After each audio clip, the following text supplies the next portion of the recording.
Doctor Sivaranjani గారు అనే ఈ దేవత మన తెలుగు వారవడం మనందరం చేసుకున్న అదృష్టం.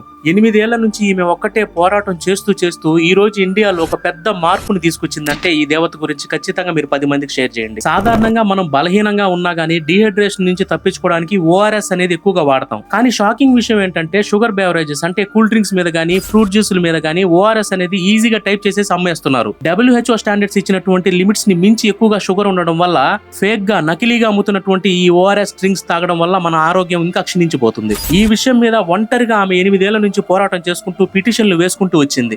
చివరిగా ఈ రోజు food safety standards authority of India FSSAI నుంచి ఈ రోజు కొత్త రకమైనటువంటి రూల్స్ బయటకు వచ్చాయి. WHO స్టాండర్డ్స్ ని అనుసరించి షుగర్ లెవెల్స్ లిమిట్స్ లో ఉంటే మాత్రమే ఓఆర్ఎస్ అనేది వెయ్యాలి తప్ప ఏ డ్రింక్స్ లో పడితే ఆ డ్రింక్స్ లో ఓఆర్ఎస్ అనేది టైప్ చేయకూడదని చెప్పి స్ట్రిక్ట్ యాక్షన్ అనేది వచ్చేసింది. హైదరాబాద్ లోని పీడియాట్రిషియన్ అయినటువంటి డాక్టర్ శివరంజని గారికి ఈ క్రెడిట్ మొత్తం దక్కుతుంది. మన శివరంజని గారి గెలుపుకి కంగ్రాచులేషన్ చెప్పుకుంటూ 10 మంది ఖచ్చితంగా షేర్ చేయండి.